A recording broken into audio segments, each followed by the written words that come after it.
This is 13 WMAZ Eyewitness News at 5.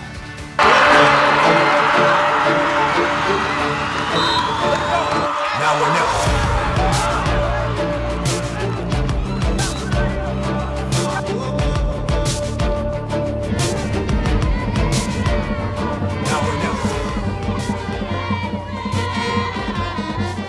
Hey, we're live. Yes, we are. Good afternoon, everybody, and welcome to Mount DeSales Cavalier Fields out in West Bibb County. And tonight, the Cavaliers will take on the Stratford Eagles. The Cavalier cheerleaders and band fired up behind us. Yeah, they sound great. They're fired up, and we're looking for a good game tonight. We're going to go over some of the highlights. Crisp ball game. All right, we begin with the backgrounds. Both teams come in with very good seasons so far. Stratford obviously has yet to lose. They are 4-0, very impressive. Mount DeSales comes in 3-1. This is the first region matchup for both teams this season. Now Stratford leads the series 29-16. Stratford won the last 6 matchups and 16 of the last 19. It's become a one-sided rivalry since the turn of the century.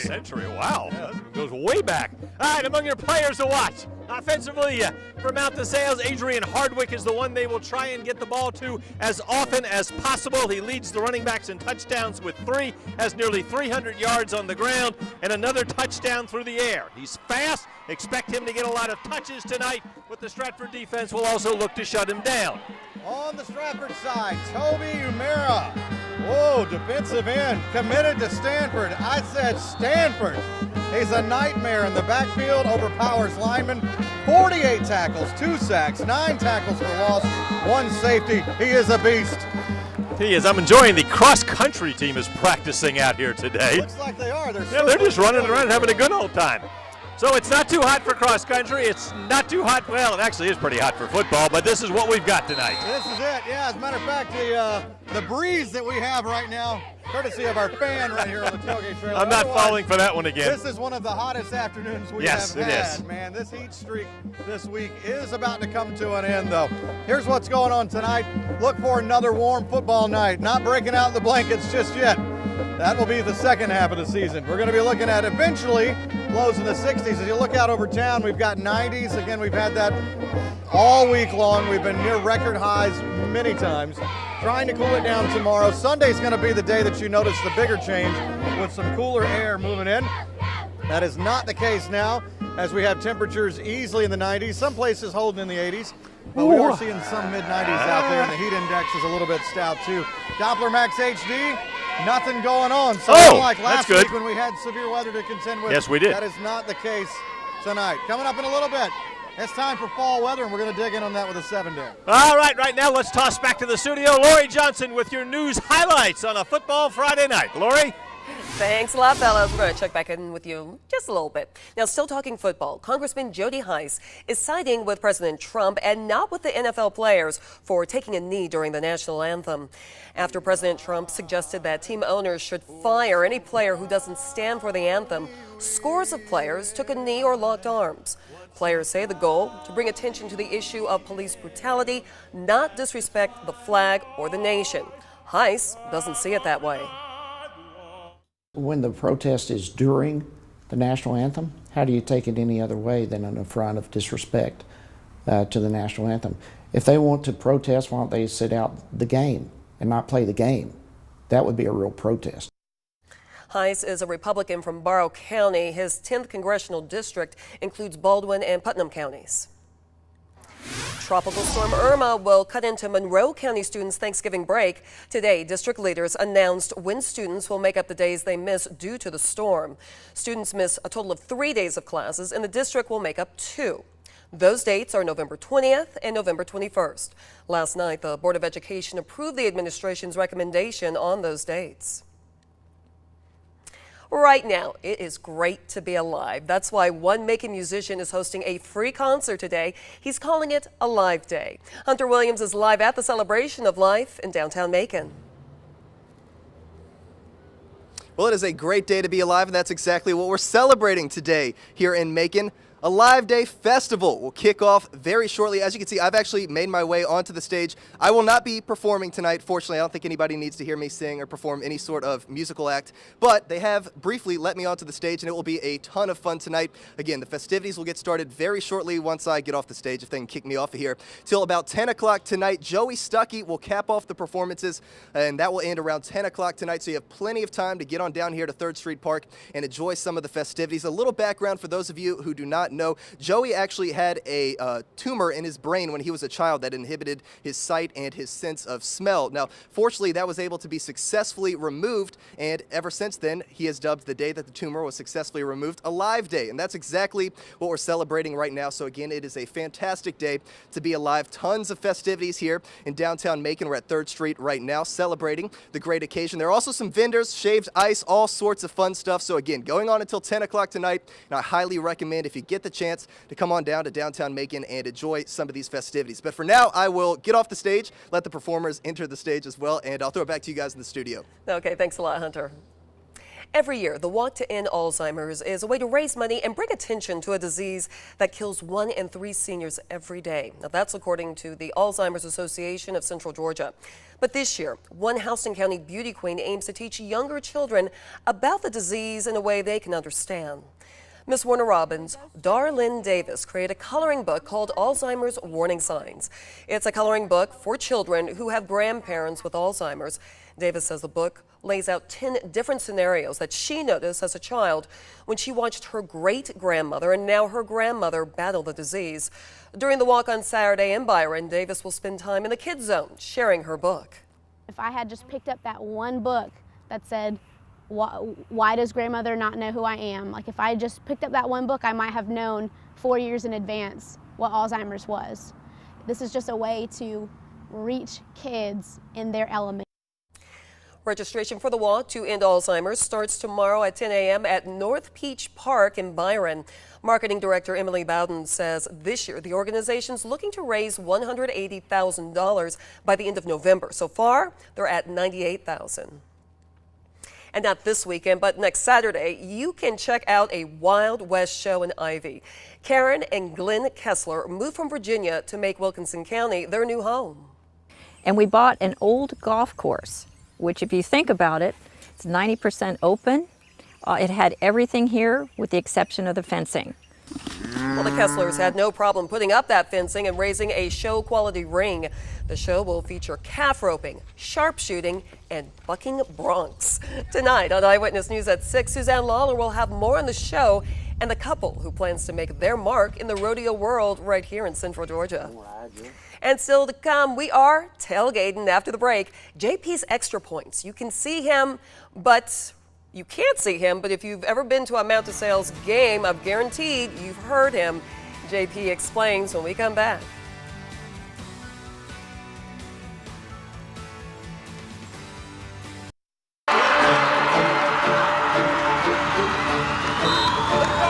Now we're next.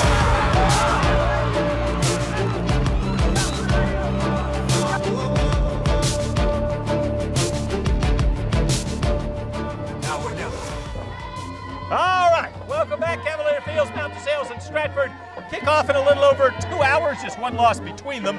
Now we have the cheerleaders behind us, obviously. Hey, MDS! You also have the band behind us, and of course the team. They are gathering in the field house over there. You see them all the time, but there's one person you won't necessarily see, but he's a Mount DeSales Hall of Famer. But we guarantee you're going to hear his familiar voice. Jonathan Perez has more in JP's Extra Points. Yeah, that's right, guys. Usually everyone's eyes are down on the field because that's where all the action's taking place. But this week, we're actually going to introduce you to the voice you're bound to hear at all the games from up there in the press box. Good afternoon, ladies and gentlemen, and welcome to Cavalier Fields. I do feel connected to the team. I really enjoy doing it. It's great fun. I'm a sports fan, so I get to watch a lot of games, thousands of them probably over the years, and it's just a fun thing to do. Leading off, the shortstop, a freshman, number 5, Henderson Hurdle. Tom Mead has been the steady voice for the Mount DeSales Cavaliers for the past 2 decades. He calls multiple sports for the Cavs, including basketball, softball, baseball, and of course football. He actually started this enthusiastic hobby back when his daughter played softball for the Cavaliers as a way to spend more time with her. And although she graduated in 2000, he decided to stay behind and take over as the voice for Mount DeSales Sports. Sarah Hatcher. Now his job varies on each field. Sometimes he's in charge of the scoreboard, the walk-up songs, and of course reading out the lineups. But no matter what his responsibilities are, he takes tremendous pride in doing the job correctly, a work ethic that has inducted him into the Mount DeSales Hall of Fame. And it's a real honor that people appreciate the work I put into it and how hard I try to do a good job. Jonathan Perez, 13 WMAZ, Eyewitness Sports. I didn't know. He's our neighbor. He's in the Mount DeSales Hall of Fame, too. We have Hall of Famers living near us. Yes, we do. That's cool. He does have a great voice for that, Yeah. though, too. Good old Tom Mead. I tell you, that's cool. This is not. This is hot out here, and the heat has been the story all week. We're going to change gears on that as we go into tomorrow and Sunday. Let's take a look at some of the numbers as we go to break. We've got 90s all over the place, and we'll show you the almanac. I haven't seen what the high is for today, but I guess I'll see it in a second. It's been a scorcher. Fall weather. Let's talk about it after the break, live from Cavalier Fields.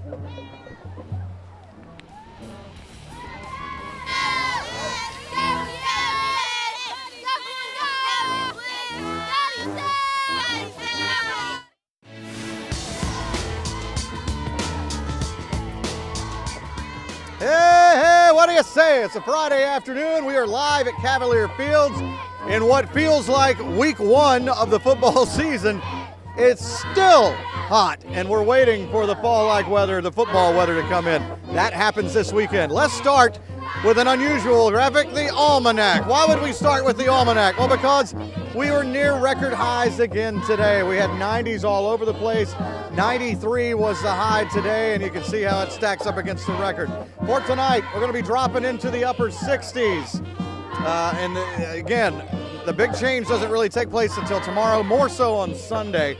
As we get into the morning hours, we'll go from 60s, and then again, we're going to try to cool down tomorrow. Sunday looks to be the better day as far as the fall feeling. The numbers are very impressive now, 90s.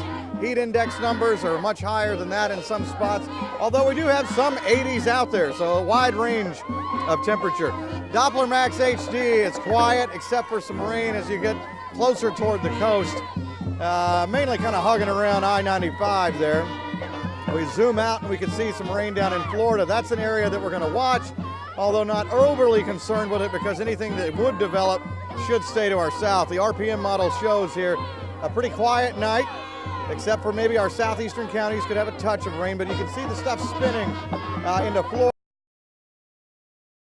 To keep an eye on for them, but not for us. We look to stay dry, and as we go on into next week, it continues to stay dry just like that. So good news is the fall weather coming in. Bad news is for those who want rain, those chances are going to be hard to find for a long time. 60s will start you tomorrow. Then in the afternoon, probably mid-80s.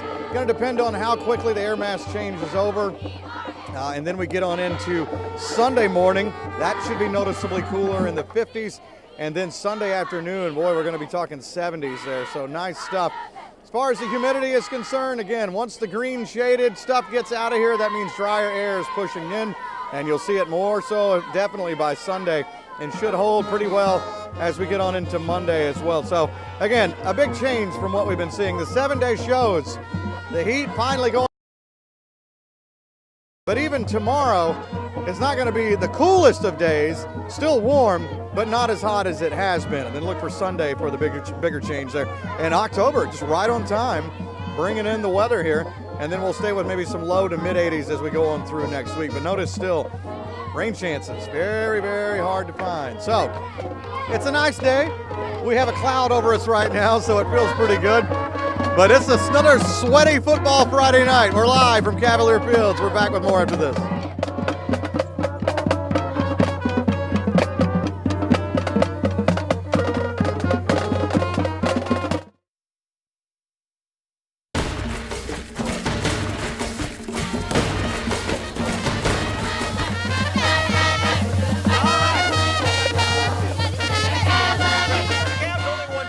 Last year.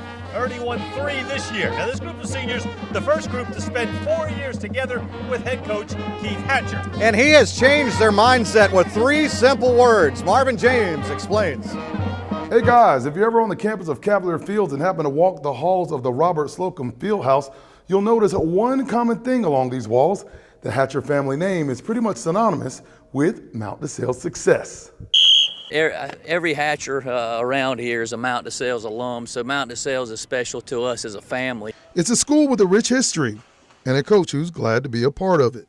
It was just a tremendous blessing to be able to come back to Mount DeSales. A blessing head coach Keith Hatcher never saw coming. I was really committed to being a college football coach. While the level changed, one thing for certain was being a Hatcher meant football was in his blood. I grew up loving the game. His cousin Chris coaches at Sanford. Chris and I talk weekly. His uncle Edgar coached at several Central Georgia schools, including a long stretch at Southwest.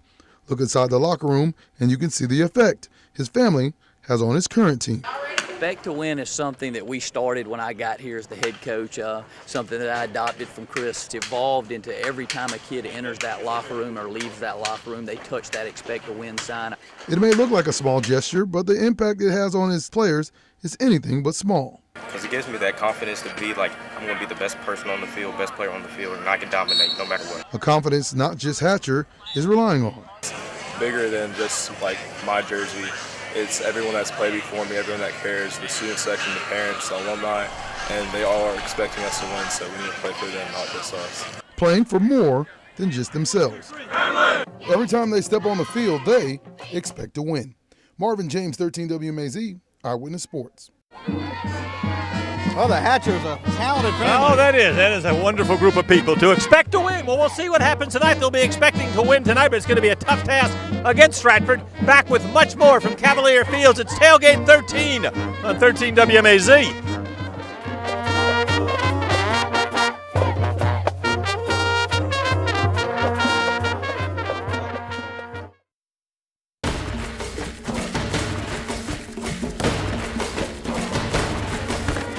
All right, we want to thank the Mount DeSales Cavaliers and the cheerleaders, the band. They're doing a nice job today on a very hot day. 93, did you say today? 93 was oh, Lord. Today, so all right, Mount DeSales Stratford obviously is a very big matchup, and it's not the only one the Football Friday Night team is keeping its eyes on. Among the other games we're checking out tonight, Dodge County and Northeast at Thompson Stadium, Coffee and Warner Robins at McConnell Talbert. Howard is on the road against West Lawrence, Hampton and Jones County in Gray. FPD will host Twiggs County. Houston County against top-ranked Lee County. They'll play that one at Freedom Field. Bleckley County and Dublin, those old rivals in the Shamrock Bowl. Wilco hosting unbeaten Tatnall, and Crawford County and Taylor County meeting. They play that one in Butler. Well, of all these games, the Jones Zone picked, of course, our featured game here between me and Laura. Yes, exactly. Laura taking Stratford. I took Mount DeSales. Yeah, out there on the limb. I like it. Yeah. And then, of course, our crew picks as well. You can see Bleckley County, Dublin, Tatnall, Wilkinson County, Wilcox, and Telfair. Oh. And you can see how everything stacks up. Now, the standings, Marv in a commanding lead now. Yes. 14-8. And then I'm right behind him, tied with you at 13-9. Yep. JP at 12-10 on the year, and Laura finally pulled even at 11-11. The boss is gaining, though. She's gaining momentum. I have a feeling this week she may put some more numbers in the win column. All right, we'll be back with This Is Home. And to close out this Tailgate 13 right after this. Stay with us.